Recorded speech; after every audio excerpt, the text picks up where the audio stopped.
코로나가 좀처럼 잘 잡히지 않죠. 그것을 보면서 저는 700명 되고 이러면은 나라에서 굉장히 좀 더 많이 옥죄일 것 같았는데 너무 이게 오래 가니까 나라에서도 그렇게 잘 하지 못하는 것 같고 그렇습니다. 저는 과도하게 정부에서 교회를 이렇게 또 못 모이게 한다는 때도 있었지만 또 지금은 정부에서 또 선거에서도 지고 또 앞으로 또 선거도 남아 있고 그러니까 말을 잘 못하는 것 같아요. 그렇다 하더라도 우리는 오히려 이런 때 우리가 좀 더 조심하고 해야 되리라 생각합니다. 지금은 오히려 정부가 말을 못하고 있는 상황인 것 같아 보이니까요. 그래서 제가 우리 신앙생활 우리 각자가 자기가 결단해서 해야 되는 것이니까 오라 말라 얘기를 하지 않겠습니다. 여러분이 교회 가서 예배 드려야 되겠다, 내가 너무 해이해진다 하면 오시는 게 맞고요. 또 교회 가정에서 예배를 잘 드릴 수 있는 분은 또 드릴 수도 괜찮다 생각됩니다. 또 우리 주일학교에서는 또 주일학교 공간이 조금 상대적으로 협소하니까 또 자진해서 결정해서 여러 가지로 또 순번제로 한다든지 하는 방식으로 잘 방법을 강구해 주시면 감사하겠다 생각이 듭니다. 언제나 우리가 우리의 신앙생활을 우리가 결정해서 하는 마음으로 이 시간들을 잘 통과해 주시길 바랍니다. 자, 말씀 증거하겠습니다. 4개월 만에 요한복음으로 돌아왔습니다. 전에 했던 내용들이 가물가물하리라 생각이 들어요. 12월 중순에 요한복음을 마지막으로 하고 성탄절, 연말연시, 새해 들어서 새해를 새날 되게 이런 시리즈 설교, 또 부활절 이러다 보니까 오늘까지 왔어요. 그래서 4개월 만에 이제 요한복음으로 다시 돌아왔는데 너무 가물가물할 것 같아서 아주 빠르게 앞에 부분을 간략간략하게 한번 되새겨 보겠습니다. 서로 연결이 돼야 오늘의 메시지가 또 그 중에 한 자리에 자리하게 될 것이기 때문입니다. 자, 요한복음은 예수님께서 하나님의 아들이란 것을 우리에게 말해주기 위해서 기록되어졌습니다. 그래서 그분을 믿어 영생을 얻게 하기 위해서 기록되어졌죠. 그런 의미에서 요한복음 1장은 예수님이 누구신가 하는 이야기로 시작하죠. 한마디로 말하면 태초부터 계셨던 말씀입니다. 하나님과 함께 계셨던 말씀이죠. 그러니까 그분 또한 하나님이라는 사실을 말하고 있습니다. 만물이 그로 말미암아 지음을 받았고 그로 말미암아 지음받지 않은 것이 아무것도 없다 했습니다. 그런데 그분이 이 땅에 오셨다는 것입니다. 그분의 오심은 여러 가지로 구약에 예고되었었고 마침내 그분이 이 땅에 오셨는데 그분의 오심은 한편으로는 우리를 구원하시기 위함이요 다른 한편으로는 하나님의 영광을 드러내기 위해서 왔습니다. 하나님이 누구신지를 드러내기 위해서 오셨습니다. 근데 그분이 또 오셨는데 그 우리를 구원하기 위해서 왔다는 얘기를 2장에 들어가면 그분의 오신 목적에 관한 한 가지 에피소드를 가지고 말씀을 하시죠. 그것은 가나의 혼인잔치였습니다. 가나의 혼인잔치를 통해서 주님이 이 세상에 왜 오셨는지를 극명하게 보여주고 있는데요. 그것은 저질 포도주를 가지고, 다시 말해서 질 낮은 기쁨과 즐거움을 가지고 인생을 살아가는 그런 인생들에게 찾아오셔서 정말 질 좋은 기쁨이 무엇인지, 최상급의 기쁨이 무엇인지를 가르쳐주고 그 길로 초대하기 위해서 이 땅에 오셨죠. 그 가나의 혼인잔치 속에 드러나 있는 이 인생의 모습은 질 낮은 포도주, 질 낮은 기쁨, 질 낮은 즐거움으로 기뻐하면서 살아가다가 어느 날 갑자기 끝나버리는, 질 낮은 포도주, 질 낮은 기쁨으로 즐거움으로 기뻐하는 것도 보기에 안타까운 일인데 그나마도 어느 날 갑자기 끝나버리는 그런 이 상황이라는 것이죠. 거기에 예수님께서 최상의 즐거움으로 기뻐하는 그런 나라, 그런 상태를 선물하기 위해서 오신 것입니다.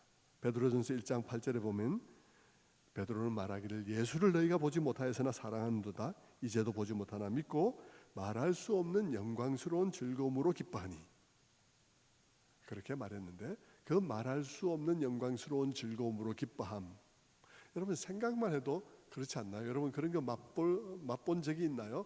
여러분 신앙생활 하시다가 야 정말 어느 순간에 엄청난 기쁨이 여러분의 마음속에 몰려왔는데 말할 수 없는 영광스러운 즐거움으로 기뻐하는 기쁨, 맛보신 일이 있습니까?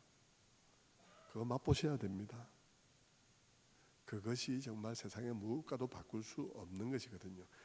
그걸 맛보니까 사람이 딴 걸 버리죠. 여러분, 저도 뭐 직장생활 하다가 뭐 해외 주재원 생활 하다가 왜 그걸 버리겠습니까? 미쳤습니까? 그걸 버리게. 말할 수 없는 영광스러운 즐거움이 있기 때문인 것입니다. 그 즐거움을 알게 하기 위해서 예수님께서 이 땅에 오신 것이죠. 그래서 그 영광스러운 즐거움의 잔치에 참여하기 위해서 이 땅에 오셨는데, 그렇다면 그 영광스러운 즐거움의 잔치에는 어떻게 참여하나? 라고 물을 때 그 즐거움에는 참여하는 것은 유대교의 방식은 아니다는 것입니다. 유대교의 방식이 아니라는 것은 이거 지키고 저거 지키고 이거 지키고 열심히 손 씻고 열심히 발 씻고 그렇게 해서 참여할 수 있는 게 아니라는 것이죠. 끝없이 자기를 정결하게 하려는 그런 노력, 그런 노력이야말로 언젠가 끝날 수밖에 없는 잔치죠. 언젠가 즐거움이 끝나버리는, 노력했는데 또 안 돼, 어제도 안 돼, 그제도 안 되더니 오늘도 안 돼, 안 돼, 또 실패, 결국은 모든 즐거움을 잃어버릴 수밖에 없는 것이 바로 유대교적인 방식인 것입니다. 그래서 그 2장에서 나온 사건이 또 하나의 사건이 뭐냐 그러면 성전 사건이에요. 성전에서 소란을 피우신 사건이죠. 그것은 성전을 정결케 하는 사건이 아닙니다. 성전을 다시 사용하려고 정결케 하는 것이 아니에요. 그 사건은 성전에서 드려지던 제사가 이제 중단될 것이라는 예언자적인 퍼포먼스, 선지자적인 메시지인 것이에요. 그래서 성전의 제사 제도가 계속해서 운영되도록 뒷받침해 주던 그런 하부적인 그런 모든 구조들을 다 무너뜨려 버린 것이죠. 그래서 제사가 이루어질 수 없도록 하신 것이 바로 성전의 사건인 것입니다. 사람들은 예수님께 찾아와서 물었죠. 네가 무슨 권위로 이런 짓을 하는 거냐? 예수님께서 대답하십니다. 이 성전을 헐라 내가 사흘 만에 다시 일으키리라. 주님의 말씀은 그런 것이죠. 이 성전의 용도는 다 되었다. 그리고 이제 죽었다가 다시 살아나는 내가 곧 성전이다 라고 말씀하고 하신 것입니다. 이것을 분명하게 하시고 난 다음에 그 다음에 3장이 이어지죠. 3장에 들어가면 우리는 니고데모 사건을 만나게 됩니다. 그 이야기는 거듭남에 관한 이야기예요. 왜 거듭남에 관한 이야기가 나올까요? 주님이 이 땅에 오셨고 그분이 자기의 몸을 들여서 우리의 죄를 감당하시고 죽으시고 부활하셔서 우리의 성전이 되었다 할지라도 우리는 거듭나야 거기에 들어갈 수가 있는 거예요. 우리는 거듭나야 들어갈 수 있는 것이죠. 아무리 예수께서 들어오셔서 우리의 죄를 지시고 십자가에 죽으셨다 하더라도 내가 그것을 믿어야 되는데 내가 거듭나지 않고는 보이지가 않는 것이 아니니까 믿을 수가 없는 것이죠. 그래서 거듭나야 한다는 이야기를 니고데모 이야기를 통해서 우리에게 해주고 있는 것입니다. 그는 성실하여서 참 니고데모는 성실하여서 이 세상에 경력으로 봐도 정말 탁월한 사람이죠. 그는 오늘날 국회의원 이상의 사회적 지위를 가지고 있는 성실한 사람이고요. 그리고 뿐만 아니라 그는 종교적으로도 가장 이 세상에서 가장 종교적인 민족인 유대인들 가운데서도 지도자니까 그는 정말 천국에 들어가려면 그런 것으로 천국에 들어가려면 누구보다도 먼저 들어가야 될 사람이죠. 외형으로 보면 그런 사람인 것입니다. 하지만 그를 향한 주님의 말씀은 충격적입니다. 요한복음 3장 5절에서 말하죠. 진실로 진실로 너희에게 이르노니 사람이 물과 성령으로 나지 아니하면 하나님 나라에 들어갈 수 없느니라. 육으로 난 것은 육이요 영으로 난 것은 영이니 내가 내게 거듭나야 하겠다는 말을 놀랍게 여기지 말라. 여러분, 니고데모는 유대인들의 지도자이지만 하나님 나라에 들어갈 수가 없습니다. 왜냐하면 하나님 나라는 거듭난 사람만 들어갈 수 있기 때문인 것입니다. 거듭나지 않으면 하나님 나라에 들어가는 것은 고사하고 그 나라를 볼 수도 없습니다. 오늘 말씀은 거기에 이어져서 나오는 말씀이죠. 자신에게 거듭나야 되겠다는 말씀을 하신 그 말씀을 들은 니고데모는 정말 황당했을 것입니다. 그리고 말도 이해도 되지 않는 거예요. 어떻게 내가 거듭난단 말이냐, 모태에 들어가다 다시 나온다는 말이냐, 이게 말이 되나? 어떻게 해서 그런 일이 일어날 수가 있겠사옵니까? 주님께서 말씀하시죠. 네가 유대인의 선생으로도 그것을 모르냐? 그러면서 내가 땅의 일을 말하여도 너희가 믿지 아니하거늘 하물며 하늘의 일을 말하면 어떻게 믿겠느냐? 땅의 일을 말하여도 너가 못 믿잖아. 거듭남은 이 땅에서 일어나고 있는 일입니다. 여러분. 이 땅에서 여러분 바람이 불면 바람이 어디서 와서 어디로 가는지를 알지 못하지만 그러나 바람이 불고 있는 것을 알 수 있듯이 성령의 역사가 있고 사람들이 그 가운데서 변화되지는 일들은 이 땅에서 일어나고 있는 일인데 그것도 말하여도 알아듣지도 못하는데 어떻게 하나님 나라의 전반에 관한 얘기를 말할 수 있겠는가? 다음에 새하늘과 새 땅은 어떻게 생긴 것입니까? 그 안에서 사는 삶은 어떤 삶입니까?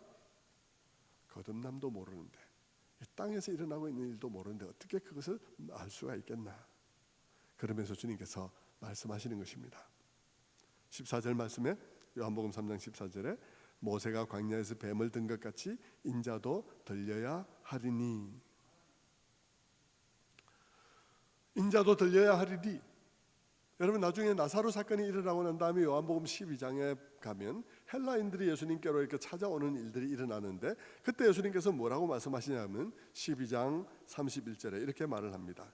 이제 이 세상에 대한 심판이 이르렀으니 이 세상의 임금이 쫓겨나리라. 내가 땅에서 들리면 모든 사람을 내게로 이끌겠노라 하시니, 내가 땅에서 들리면 모든 사람을 내게로 이끌리라. 주님께서 십자가에 달리시고 부활하시면 성령께서 오시게 되고 그리고 많은 사람을 주님께로 이끌게 될 것이라는 그런 말씀을 주님께서 하고 계신 것입니다. 땅에서 들린다는 말은 십자가 사건을 의미하는 것이죠. 그런데 그 십자가 사건을 말씀하시면서 주님께서는 갑자기 민수기 22장에 불뱀과 노뱀 사건을 얘기를 하고 있습니다. 14절 말씀에 말씀하죠. 모세가 광야에서 뱀을 든 것 같이 인자도 들려야 하리니. 여러분 이 십자가 사건과 노뱀 사건이 아주 긴밀한 관계가 있다는 그런 말씀을 한 것입니다. 그러니까 우리가 이 불뱀 사건을 음미해 보야만 이 십자가 사건을 좀 더 풍성하게 이해할 수 있겠지요. 그 사건은 이스라엘 백성들이 광야에 이집트에서 해방되어서 광야에 나오고 난 다음에 일어난 사건입니다. 그들이 광야에 나왔지만 광야는 가나안이 아니었습니다. 광야는 가나안 땅에 이르기 위해서는 이 광야라는 정말 치명적인 장소를 통과해야 하는 것이었습니다. 그 길은 만만치 않았죠. 하나님께서 메추라기와 만나를 공급해 주셨지만 그들은 늘 불만을 가지게 되었습니다. 매일매일 사실은 만나와 메추라기가 기적인데 기적으로 매일매일 살아가면서도 그러나 그들은 그 음식을 물려했어요. 그러면서 이것도 음식이냐 이런 식으로 이제 반응을 하기 시작한 것이죠. 아무리 기적도 여러분 매일매일 계속되어지면 기적이 아닌 것 같이 느껴집니다. 사실 우리의 삶도 그렇습니다. 우리의 삶도 매일매일 사실은 기적이에요. 그렇지 않습니까? 여러분 매일매일 기적이 일어나지 않으면 여러분은 살아있을 수 없습니다. 뭔가 상실해 보면 알죠. 아주 하찮은 것까지도 기적이었다는 사실을 알 것입니다. 이스라엘 백성들은 그 기적으로 살아가면서도 마음에 불평이 찼습니다. 만나를 보면서 말합니다. 이런 박한 음식을 우리가 계속 먹으란 말이냐. 하나님께서 진노하셔서 그들에게 불뱀을 보내시죠. 그래서 많은 사람들이 그 불뱀의 맹독으로 말미암아서 죽어갔습니다. 그때 하나님께서 어떻게 하셨습니까? 모세더러 놋으로 뱀을 만들어서 장대에 매달아라 그렇게 말씀했습니다. 그리고 사람들에게 그 장대에 달린 놋뱀을 쳐다보면 살 것이라고 말을 해라 그렇게 한 것이죠. 모세는 그 말씀대로 놋으로 뱀을 만들어서 딱 꿰어서 그래서 장대에 매달았습니다. 그리고 사람들에게 말했죠. 이 노뱀을 쳐다봐라. 그러면 너희가 나을 것이다. 여러분, 여기까지만 말을 해도 이 말이 복음하고 굉장히 비슷하다는 사실을 금방 알 수 있을 것입니다. 어떤 점에서 복음하고 굉장히 비슷한가요? 첫 번째, 여러분, 가장 첫 번째, 이 복음하고 어떤 점에서 이 말이 굉장히 비슷하나요? 장대에 매달린 이 노뱀을 쳐다봐라. 그러면 너희가 나을 것이다, 살 것이다. 어떤 점에서 복음하고 비슷하죠? 첫 번째, 말도 되지 않는다, 말도 안 된다 한 점에서 복음하고 굉장히 비슷합니다. 말이 됩니까? 뱀에 물려서 죽어가고 있는데 노뱀을 매달아 놓고 그걸 쳐다보면 낫는다고? 말이 됩니까? 말도 안 되죠. 말도 안 되는 점에 있어서 십자가와 똑같습니다. 주 예수를 믿으라, 그리하면 너와 내 집이 구원을 얻으리라. 말이 됩니까? 그 주 예수가 누굽니까? 그 주 예수가 십자가에 못 박혀 죽은 사형수입니다. 그 당시의 사람들, 그 말을 듣는 그 당시의 사람들 입장을 한번 생각해 보십시오. 왜냐하면 십자가는 흉악한 범죄자들이나 처형당하는 형틀인데, 그 십자가에서 사형당한 그런 사형수를 너의 구주와 너의 주님으로 삼으라. 그러면 구원을 얻을 것이다. 그를 믿으라. 그러면 구원을 얻을 것이다. 말이 되나요? 그 십자가에 달린 그분을 사랑하고 존경해서 그 존경한 나머지 그 십자가, 흉악한 십자가의 형틀을 목걸이처럼 작게 만들어서 목걸이를 만들어서 끌고 다니고, 이게 이해가 되나요? 그러려면 요즘 전기의자에 사형당한 그 사람이 정말 존경할 만한 사람이라고 전기의자 모형을 만들어서 목에 달고 다닐 겁니까? 당시의 사람들에게 이게 말이 되겠습니까? 말이 안 되죠. 당시를 살아가던 사람들에게 이것은 너무나 어리석은 이야기여서, 그 당시에 그리스도인들을 조롱하려고 벽에 막 그려진 낙서 중에는 이런 낙서도 있었습니다. 한번 보시겠습니까? 이런 낙서요. 이 낙서가 뭡니까? 십자가에 뭐가 매달려 있습니까? 당나귀가 매달려 있습니다. 당나귀가요. 예수를 믿으려거든 당나귀를 믿으라, 이 말인 것이죠. 무슨 말입니까? 참 기독교인들을 조롱하는 말이죠. 십자가에 도는 사람들에게 이해되는 게 아닙니다. 십자가에 달린 예수 그리스도를 믿는 것은 어리석은 일이죠. 그래서 고린전서 1장 18절에서 사도 바울은 그렇게 말한 것이죠. 십자가의 도가 멸망하는 자들에게는 미련한 것이요 구원받는 우리에게는 하나님의 능력이다. 다시 말하면 십자가의 도가 멸망받는 자들에게는 어리석은 일같이 보이지만 구원받는 우리들에게는 십자가는 놀라운 구원이 일어나고, 매일매일 놀라운 구원이 일어나고 있는 바로 그 장소다는 것입니다. 미련하게 보이지만 그 십자가 아래서 매일매일 구원이 일어나고 있다는 것입니다. 사람들이 구원받고 실제 변할 수 없는 사람들이 변화하는 것이 바로 십자가 아래라는 것입니다.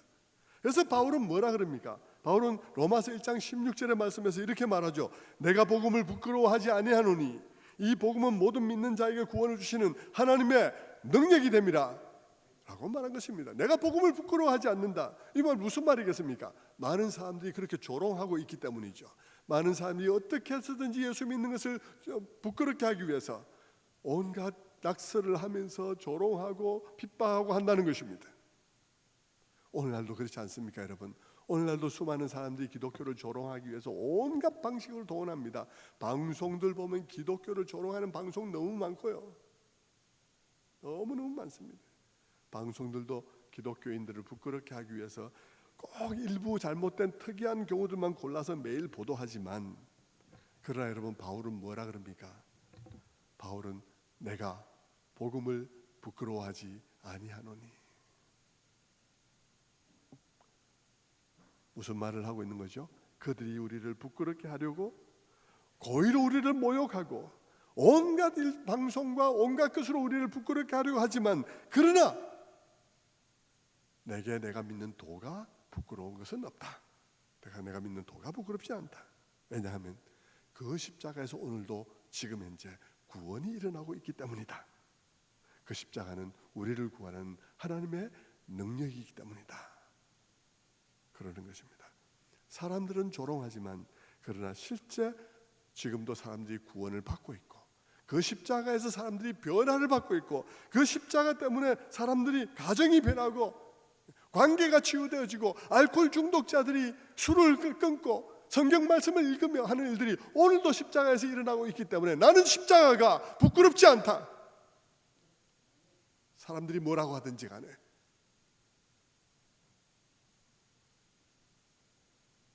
그들은 우리를 부끄럽게 하려 하지만 그러나 부끄럽게 하려고 우리에게 수치를 주지만 그러나 나는 복음이 부끄럽지 않다 라고 말하는 것입니다.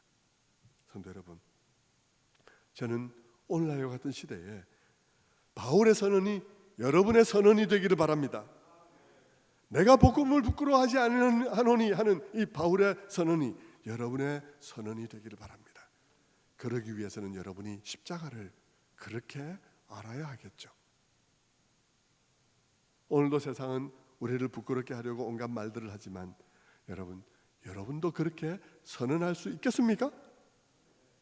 여러분 그렇게 한번 선언해 보시겠습니까? 한번 선언해 보죠. 내가 복음을 부끄러워하지 않으노니, 내가 복음을 부끄러워하지 아니하노니. 함께 우리가 외쳐보시죠. 시작. 내가 복음을 부끄러워하지 아니하노니. 나는 복음을 부끄러워하지 않는다. 부끄럽게 하기 위해서 온갖 일을 하지만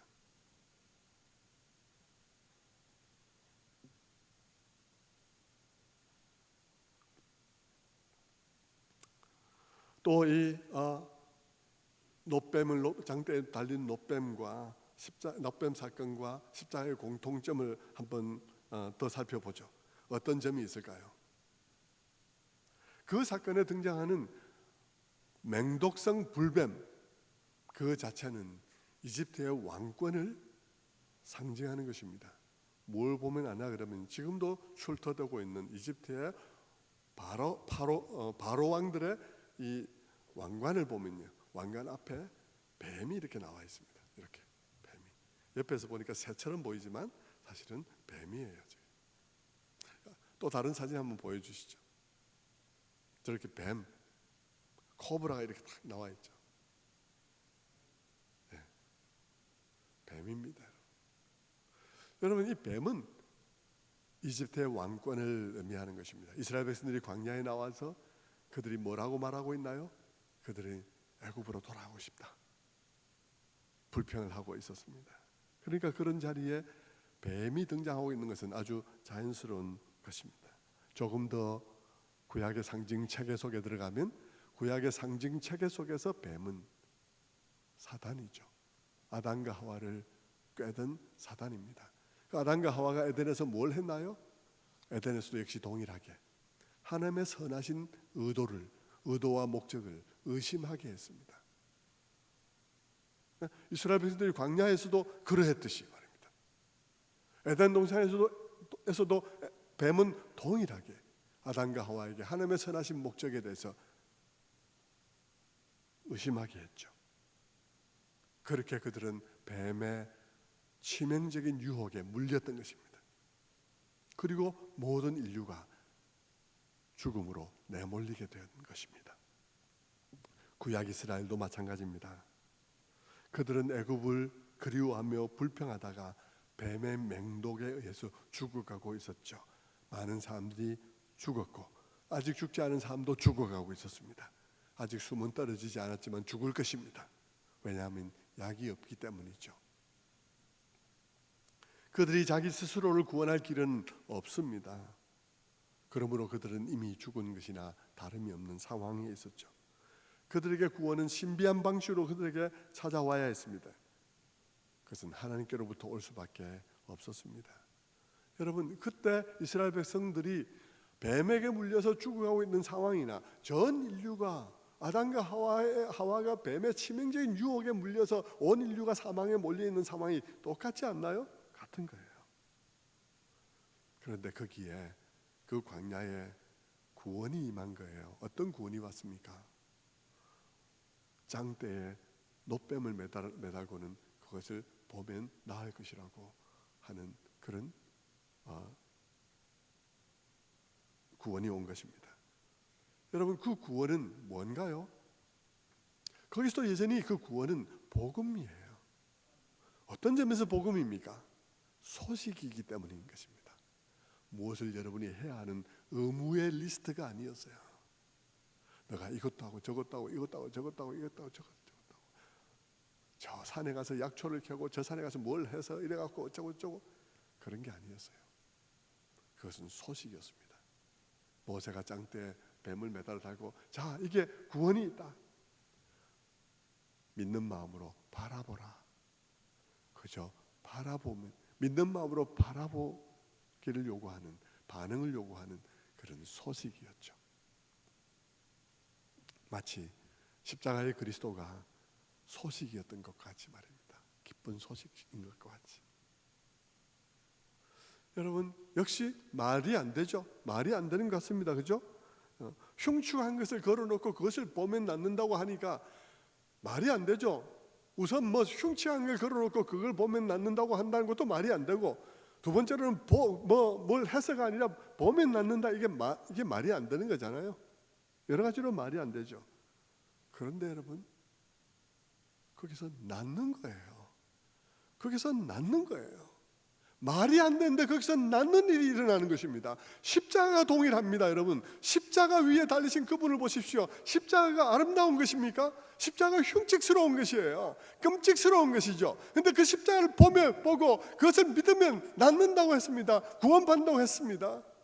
말이 안 되죠. 말이 안 되는데 거기서 구원이 일어나는 것입니다. 거기서 알코올 중독자들이 치유받고요. 거기서 사람들이 구원을 경험하며 가정이 회복되어지고 사람의 인생이 치유되어지는 일들이 일어나는 거예요. 거기서 놀라운 일이죠. 십자가가 그와 같은 것입니다. 동일한 거예요. 그러니까 쳐다보는 사람은 낫고 쳐다보지 않는 사람은 죽는 거예요. 믿기 싫은 사람들은 안 쳐다봐도 돼요. 안 쳐다보면 죽는 거예요. 여기서 제가 여러분에게 한 가지 물어보겠습니다. 죽는 사람은 왜 죽었습니까? 죽는 사람은 왜 죽죠? 저기도 집사님, 죽는 사람은 왜 죽어요? 네? 안 쳐다봐서 죽는다. 대부분이, 제가 조기도 집사님께 그렇게 물었지만 여러분 모두가 다 안 쳐다봐서 죽는다고 생각할 거예요. 근데 여러분, 아니에요. 죽는 사람이 죽는 것은 안 쳐다봐서 죽는 게 아니고요, 뱀에 물렸기 때문에 죽는 겁니다. 제일 근본 원인은 뱀에 물려서 죽는 거예요. 제가 왜 이 말을 묻느냐 그러면, 일부러 이렇게 묻냐 그러면요, 많은 사람들이 기독교에 대해서 오해를 하는 거예요. 어떻게 오해하냐 그러면, 비난하면서 괜히 십자가 만들어서 믿으면 죽고 안 믿으면 살고 안 믿으면 죽는다고 한 것으로 생각하는 거예요. 아니에요. 여러분, 십자가를 안 믿어서 죽는 게 아니에요. 죄 때문에 죽는 것입니다. 네? 십자가를 안 믿어서 죽는 게 아니에요. 예수님 보내가지고 믿으면 구원받고 안 믿으면 구원받지 못한다, 괜히 예수님 보내갖고 사람들 죽게 만든다, 아니에요. 죄 때문에 죽는 것입니다. 그 노뱀은요, 죽을 사람들을 살리기 위한 기회예요. 기회로서 주어진 것이죠. 그것을 받아들이지 않으니까 기왕에 죽을 사람들이 살아날 수 있는 기회도 놓친 것이죠.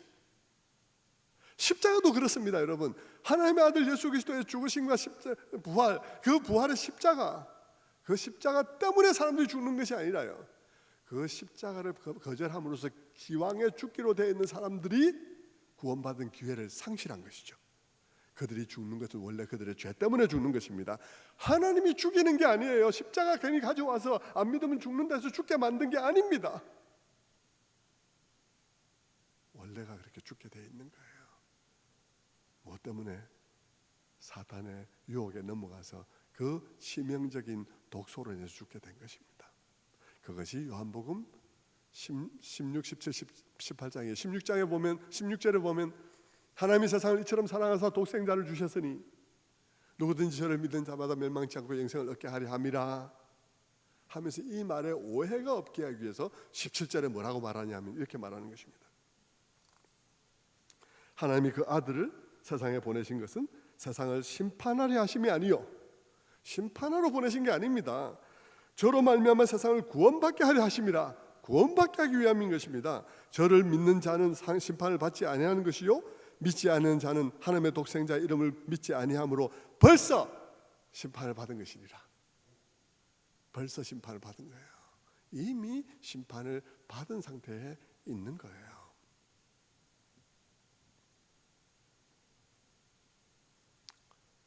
여러분,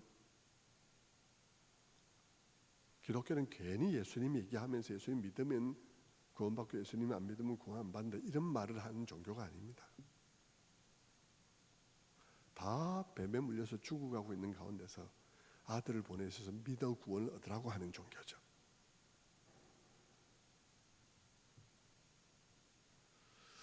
여러분이 바로 이해하시기 바랍니다. 여기에 별거 아닌 것 같지만 여러분 상당히 이 오해를 푸는 것만 하더라도 여러분이 크게 여러분이 생각을 하는 사고를 바꿀 수 있습니다.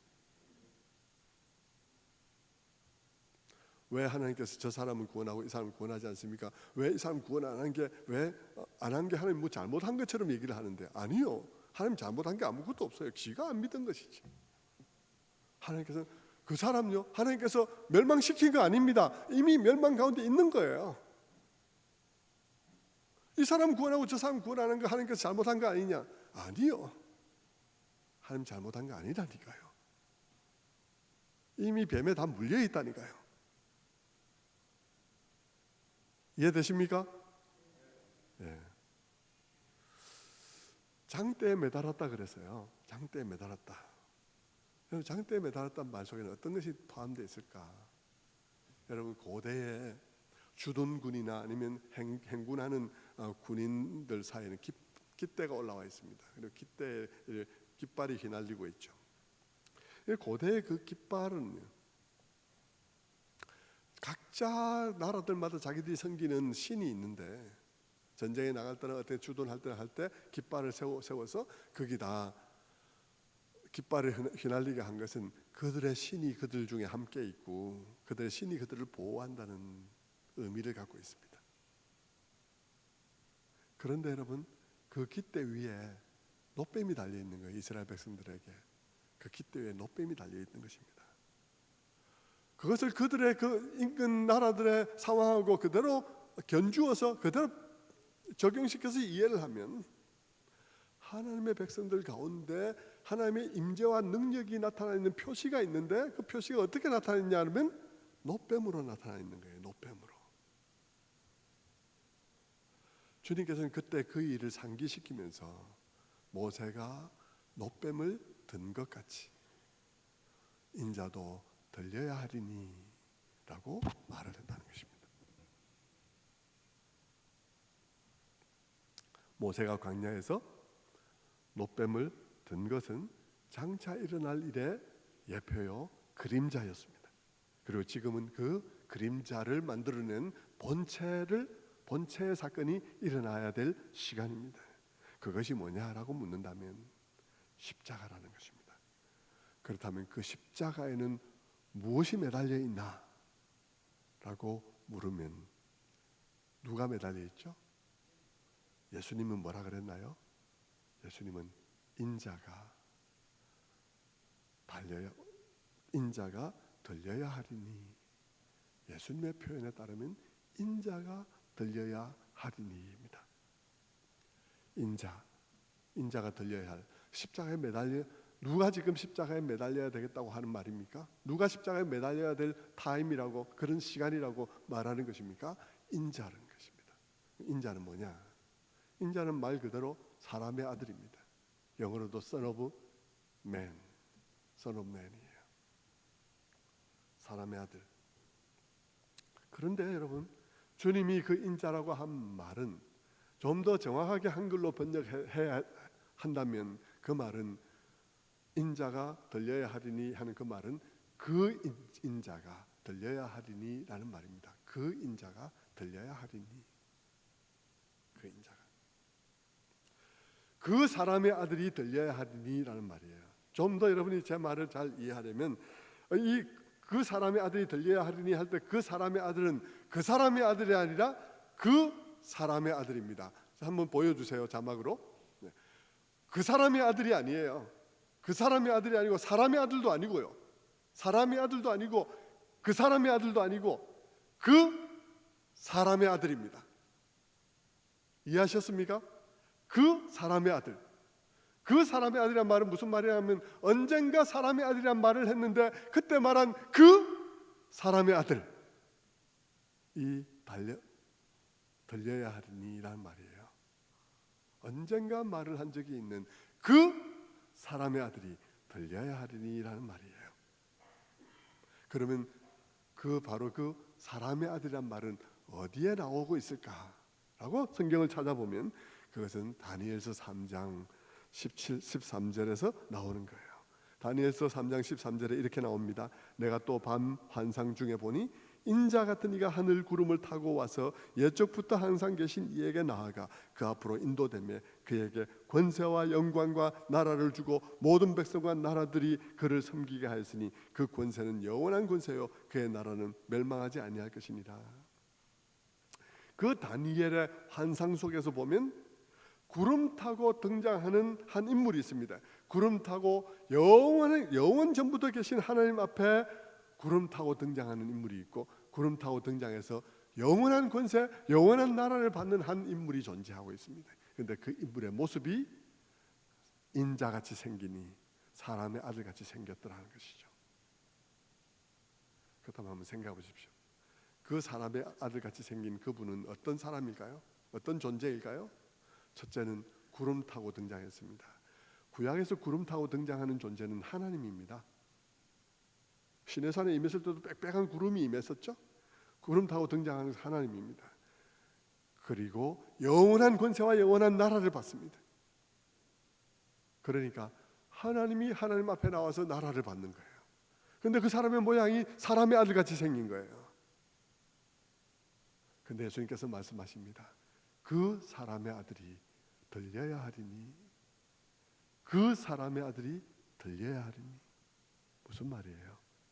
하나님 앞에서 영원한 나라와 영원한 권세를 받은 구름 타고 등장한 하나님이신 그 사람의 모양을 가진 그 하나님이 들려야 하리니, 십자가에 못 박혀야 하리니 라고 말을 하고 있는 셈이죠. 놀라운 말인 것입니다.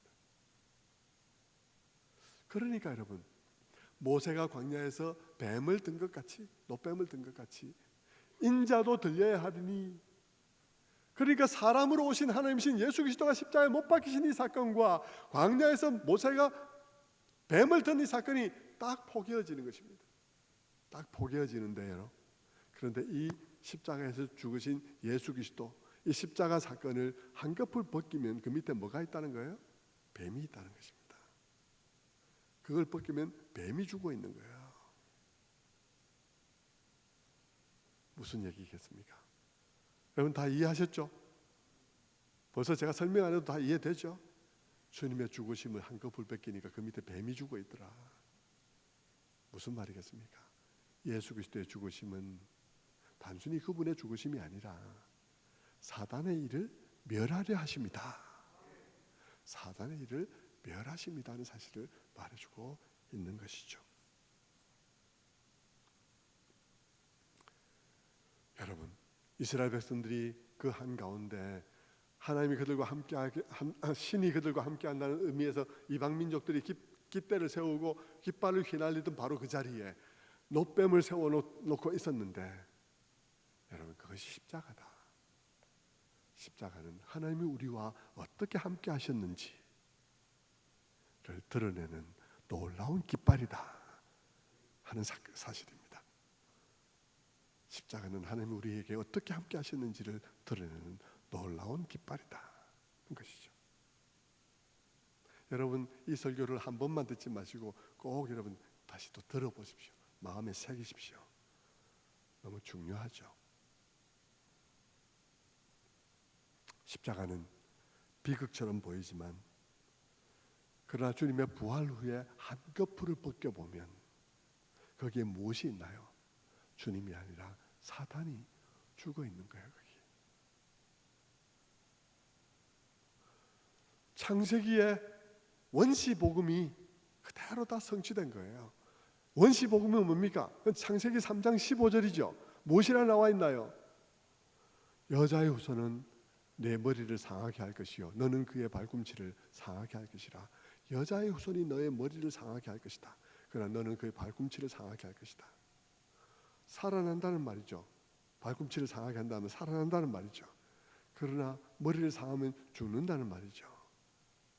그런데 여러분, 이 그림에서 어떻게 되어 있나요? 예수 그리스도께서 십자가에 못 박히셨습니다. 그러나 그가 부활하셨습니다. 그러니까 그는 발꿈치를 상한 것이에요. 근데 그 사건을 한꺼풀 벗겨보니까 그게 뭐가 있어요? 뱀이 죽어 있는 거예요. 어떻게 해요? 매달려서요. 어떻게 매달았을까요? 10중 8구 머리를 꿰어서 매달았겠지. 머리가 상한 거예요.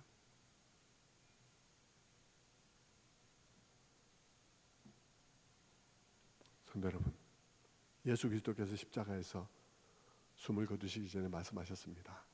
다 이루었다. 다 이루었다. 뭘 다 이루었나요?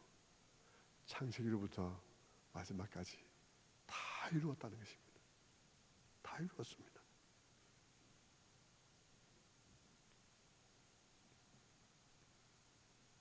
십자가, 그것은 놀라운 사건이죠. 그 십자가로 인해서 사단은 무력화되었습니다. 왜요? 어떻게 해요? 예수께서 부활하심으로써 죽은 자 가운데 첫 열매가 되셨습니다. 그러므로 예수의 부활로 인하여서 사단의 무기인 죽음이 파괴되었습니다. 죽음이 파괴되었죠.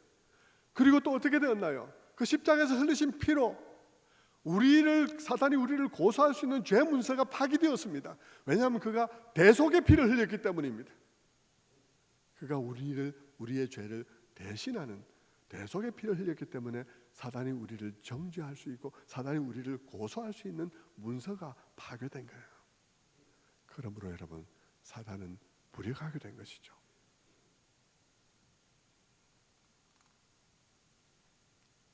그 일이 어디서 일어난다요? 그 일이 십자가에서 일어난 것입니다. 그러므로 우리는 그 십자가가 부끄럽지 않습니다. 세상이 아무리 기독교인 가운데 어디 구석에서 그런 사람 찾아내서 아무리 어떻게 보도를 한다 하더라도 우리는 복음을 부끄러워하지 않습니다. 왜냐하면 거기에는 하나님의 놀라운 능력이 나타나 있기 때문이죠. 여러분 모두가 그 복음을 부끄러워하지 않는 그런 여러분들 다 되시기를 주님의 이름으로 축원합니다.